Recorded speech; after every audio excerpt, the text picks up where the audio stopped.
শুক্রবার ১৪ নভেম্বর রাত ঠিক ১১টা ২২ মিনিটে প্রচণ্ড বিস্ফোরণে কেঁপে ওঠে ভারত নিয়ন্ত্রিত জম্মু কাশ্মীরের নওগ্রাম পুলিশ স্টেশন। তীব্রতা এতটাই বেশি ছিল যে আশেপাশের ১৫ কিলোমিটার এলাকা জুড়ে এর শব্দ শোনা গেছে। যেহেতু পুলিশ স্টেশনটি জনবহুল এলাকায়, বাসিন্দাদের বাড়িঘরের দরজা জানালা ভেঙে চুরমার হয়ে উড়ে গেছে।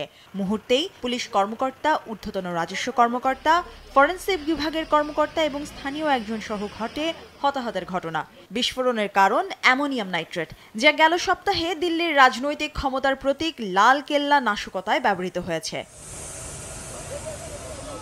ভারতীয় গণমাধ্যম এনডিটিভির প্রতিবেদন অনুযায়ী লাল কেল্লা জঙ্গি হামলা হয় ১০ নভেম্বর। তার ঠিক আগের দিন হরিয়ানা প্রদেশের ফরিদাবাদ শহরের একটি ভাড়া বাসা থেকে ৩৫০ কেজি অ্যামোনিয়াম নাইট্রেট উদ্ধার করে ফরিদাবাদ এবং জম্মু ও কাশ্মীর পুলিশ। লালকেল্লা হামলার ২ ঘন্টা আগে ফরিদাবাদেরই আরেকটি বাসা থেকে ২৫৬৩ কেজি পরিমাণ বিস্ফোরক পদার্থ উদ্ধার করে পুলিশ। এরপরেই দিল্লিতে ঘটে নাশকতা। একে একে বেরিয়ে আসতে শুরু করে এটা কোনো বিচ্ছিন্ন ঘটনার অংশ নয়, বরং বহুদিনের সুপরিকল্পিত এবং বড় পরিসরে হামলার পরিকল্পনা। এই নাশকতার পরিকল্পনায় জড়িত সন্দেহে আটক সবাই উচ্চশিক্ষিত এবং পেশায় চিকিৎসক। এই হামলাকে বলা হচ্ছে হোয়াইট কলার টেরর অ্যাক্ট।